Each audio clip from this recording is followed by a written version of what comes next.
Almighty Creator of all that is, we are thankful for today. It is sacred. I say that because so long as there is life, it is sacred. Every day, a gift of life. There is an insidiousness that crept into our reality long ago, but now we express gratitude for eyes to see and expanding hearts. Call it consciousness, to feel.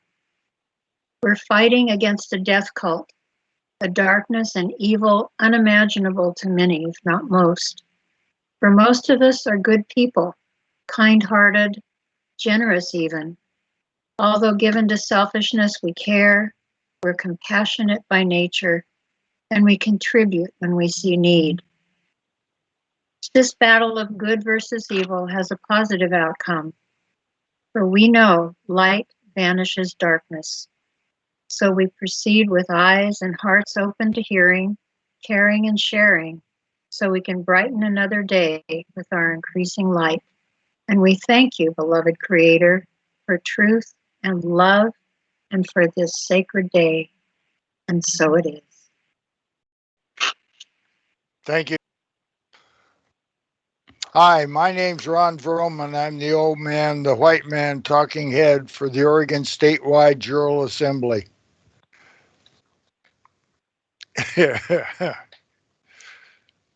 There's a lot going on, and we're trying our very best to sort it out. I wrote this up a couple of weeks ago, and it fits, and it'll make us ready to get today done. I've been into this seeking my unalienable rights since 2014. I'm a rookie at this. I did not become aware until then. I call bullshit when the Twin Towers fell. During the whole W presidency, I was working on figuring it out. Then 44 was elected and things got worser and worser. I got a ticket by a camera in a van. That really set me off. Violations from that are unfathomable. I got ready, and the operator quit and they dismissed the case. I had been a U.S. citizen since I was 18 and I was 75 when I promised myself I will not accept any infringement upon my God-given unalienable rights. That was a mistake. It left myself zero wiggle room. There have been some great people along the way. Laura Weaver, formerly of the National Liberty Alliance. There were several good people that went through that group. Ray Sinkle, also from NLA. And we are still on the quest with the Oregon Statewide Jural Assembly. Cam Marati was a founder. Then he moved to California. Go figure. Richard Koenig. Arnie Rosner of Scanned Retina. Rest in peace, Arnie. Roger Tabb, rest in peace. Dick Marple from New Hampshire, rest in peace. Arnie's work on Scanned Retina was saved by Cindy and Peter. Thank you. Dick's work is still on the internet. Roger was a founder of the Oregon Statewide Jural Assembly also. Henry and I teamed up during the Bundy trial in Portland. Henry is on Colorado. There are some real duds and phonies. Even worse, in this quest to return the United States to a constitutional Republican form of government. Some of them have turned it into a business. I doubt their sincerity when I see them doing things just for money or wrong. They have their reasons. I do not agree. Everyone that works is worthy of their wage. Anna von Ritz, or whatever her real name, she lies about me on a video. I rebutted it. But the lie persists, as does the video. It fails at the first defect if you cannot repair it. Anna cannot repair her lies. One lie is there can only be one assembly per state, and that is hers. Another one was Amendment 7 was removed by two statutes. I saved that email she sent on that one. The truth is there. Can be as many assemblies as the people want. She knows a lot, and I read her book, and it's too bad she's a liar. John Duresh from NLA. When I joined it, they were well down the road to a grand jury on every county. I know that is a key. Then he changed it to teaching people how to operate a grand jury. He kicked me out 3 times. Laura got me back twice. I was out for 5 years. I am a member as I want to know what John is doing. John is a bar attorney and he files into the bogus United States Federal District Court in New York. He knows there is no remedy in that court. It's not an Article 3 court. Keith Livingray from T-Row is a liar. He knows a lot and he does some things, but it's all based on a lie. He does not own the Articles of Confederation and Perpetual Union, and he cannot modernize it. All 3 of them are operating 3 major thrusts against the government. Lots of programming, lots of publishing, lots of sales of documents and merchandise. They have not gotten to the core of the situation. They and many more are are controlled opposition and agent provocateurs. That's the truth. Remember, they kill and incarcerate us. Like the woman in Southern Oregon told me when I warned her of some of the consequences. I got my big girl panties on, she said. I hope the boys do too.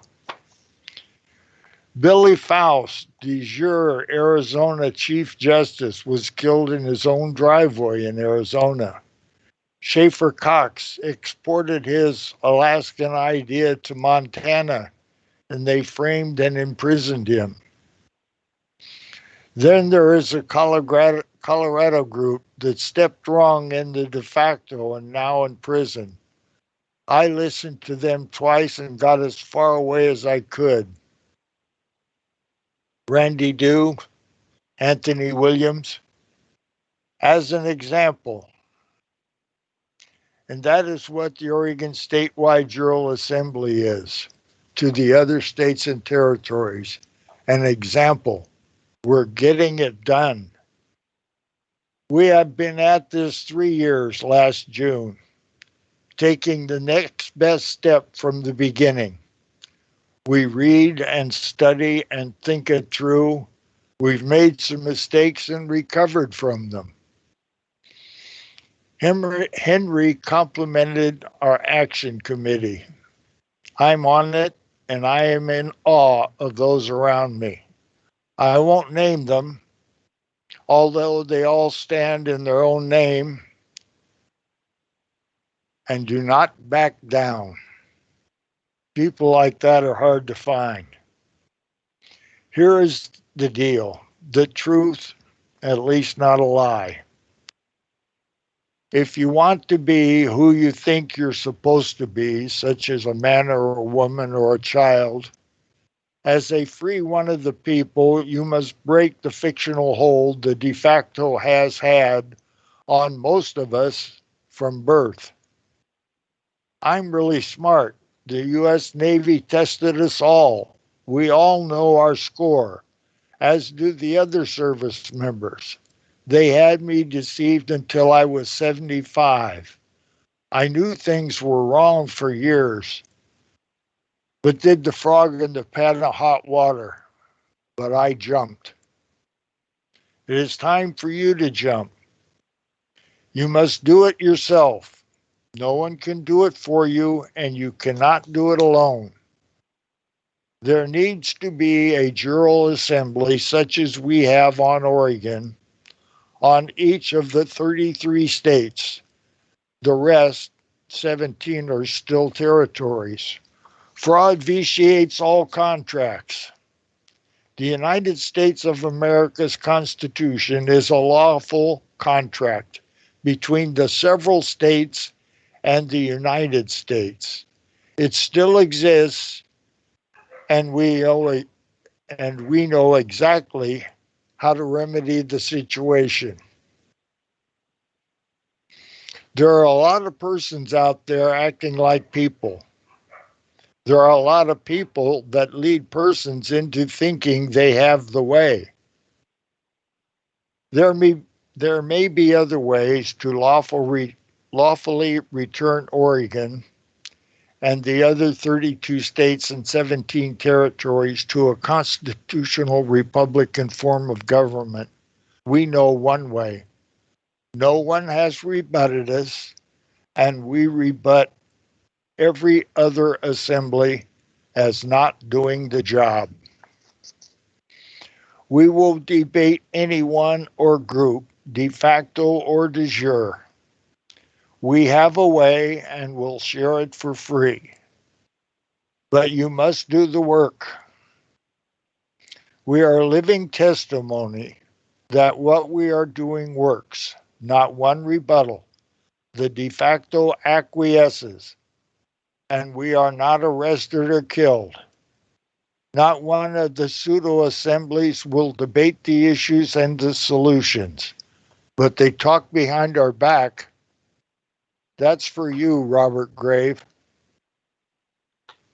I don't know them, the other possible ways, and the several ones leading are liars and will not get the job done. We at the Oregon Statewide Jural Assembly do not lie, we do not deceive, we do not sell t-shirts or cups, nor do we charge a fee for our work, knowledge, or paper, and we do not ask for donations. Now, what we were trying to do was bring people on like the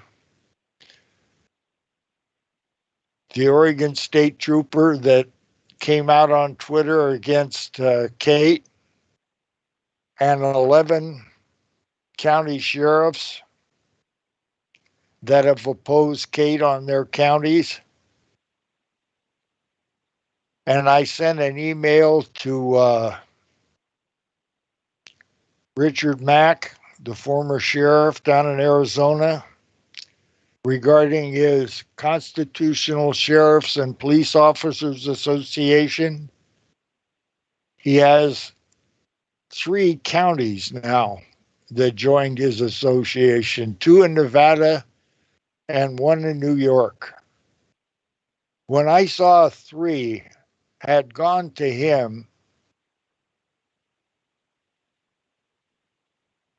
to provide bona fides for their desire to be a constitutional county, I thought, wow, what if Richard is really right? What if he is not what I thought he was? What if he is not just looking to sell his schooling and make a buck off of what he and another sheriff did in the Supreme Court? So I sent him a letter of apology. If I'm wrong, I am apologizing. I hope he's wrong. I spent 4 hours in one day this week doing everything I can to communicate with and establish liaison with the Washington County Commissioners, the Commissioners Board, the Board of Commissioners. That's the county Charlie and I and Brian are on. And we're working with that county and working with their sheriff, Pat Garrett. And it's hard. Hopefully things will turn out. A thought has crossed my mind. I read about a bunch of police officers from the Oregon Benevolent Police Officers Association and a Southern Oregon volunteer firefighters group that hired an attorney and filed a suit against Kate Brown and her mandates. The thought occurred to me after seeing what's on the internet and what they say is coming down the road. The thought occurred that these folks may have seen what is coming down the road and what they'll be required to do, and they don't want to do it. And they want out of the situation and they want to stop it. And they file suit in the de facto against Kate, and I applaud them. But it makes me wonder if all the rest of the cops and the firemen see what's coming also, but they're okay with it. They'll enforce it. That's a really shivering thought. Any of you folks there have a thought you want to add to any of that? They might not be okay with it, Ron. They might be scared. And this is fear is what they are putting on to this people of America on our lands. And until they realize the fear is only going to get greater until they stand up and show their bravery, their heart. So it may not be that they are all bad. They're just afraid and need reason to stand and be brave. I yield. Thank you, Cheryl. I hope you're feeling better, girl. No.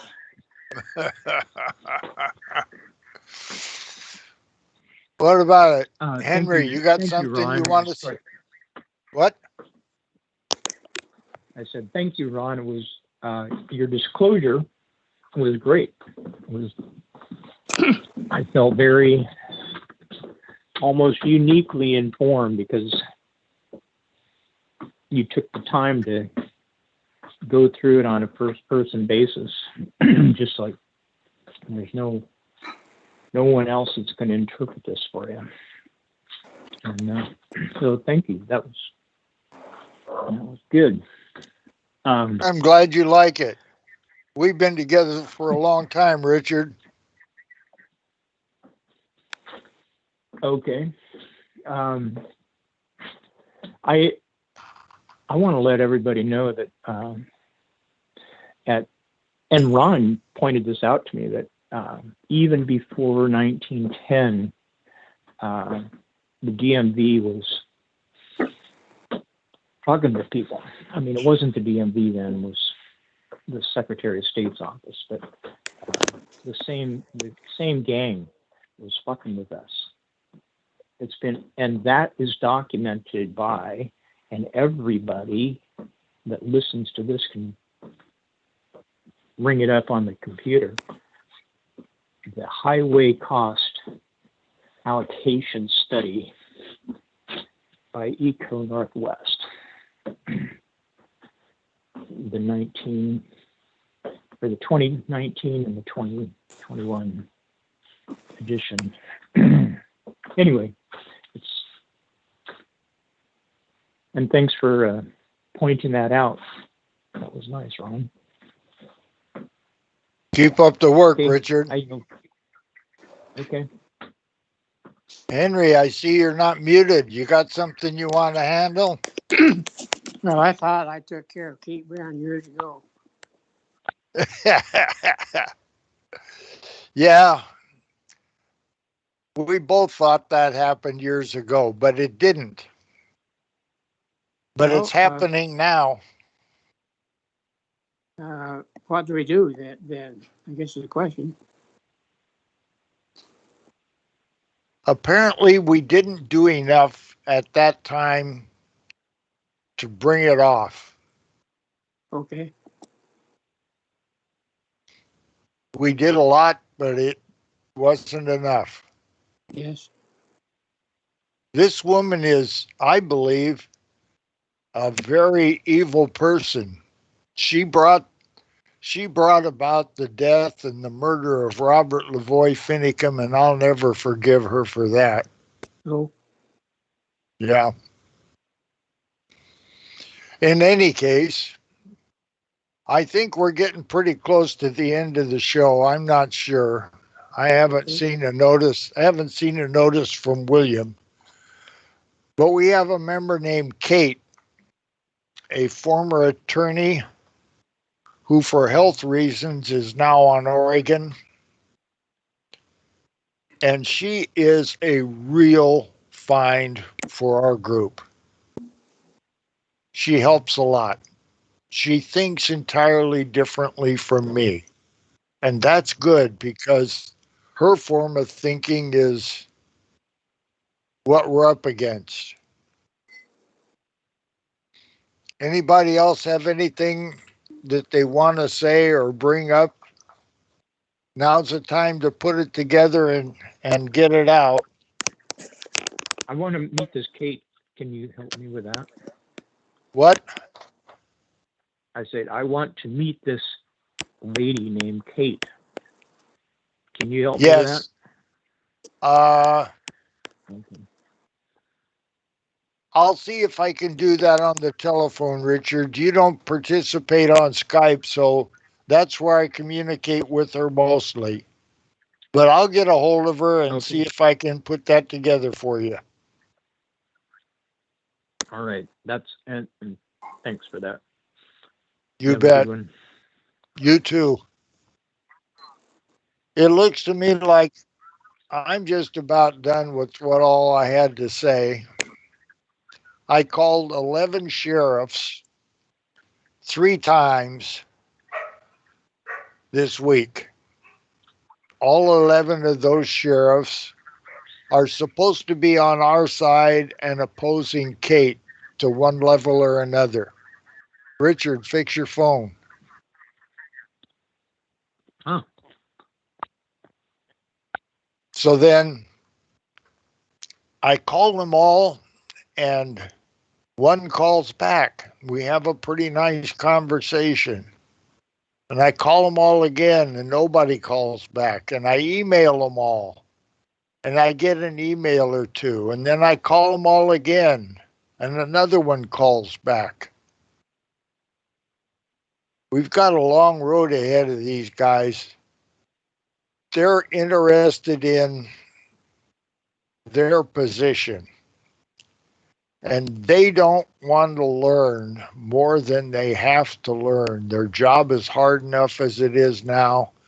And loading an extra round of confusion and difficulties on top of it, they don't want to take. But they can no longer handle the position that they're in. So maybe they'll come to the truth. We're bringing it to them if they'll listen.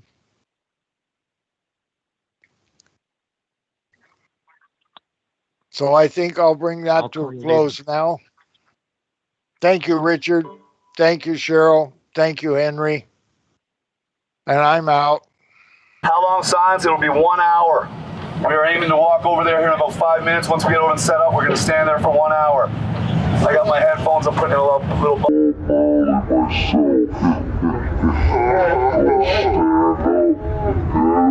Very likely just heard that this will be a silent.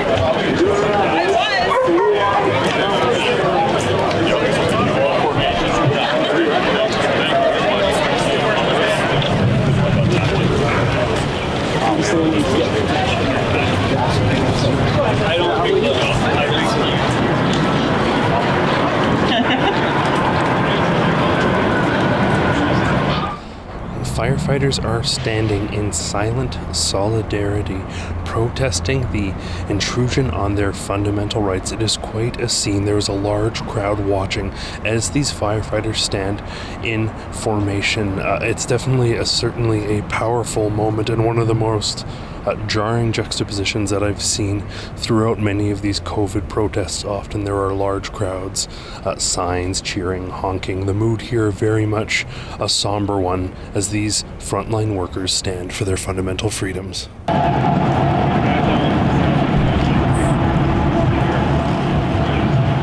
Yeah, my name is Jonathan Hagel. I'm running for the PPC party in Calgary Midnapore. So it's down, Fairview down to Legacy, Walden type area. And just really quickly, I wanted to point out, someone mentioned that perhaps the firefighters might need some water. Instead of assigning a delegate, you yourself ran over and carried the water back, so compliments for that. For people who are maybe on the fence deciding to vote, why should they vote PPC? Well, obviously the big reason today is we're standing against mandatory vaccines. We're not saying, if you get one or don't get one, that's your choice, but we are strongly against mandatory vaccines. We feel that's an infringement on our rights, and so that's our main reason. We have a lot of other things on our platform that we think are, give us a look and read about it, but that's the big one we're standing for today.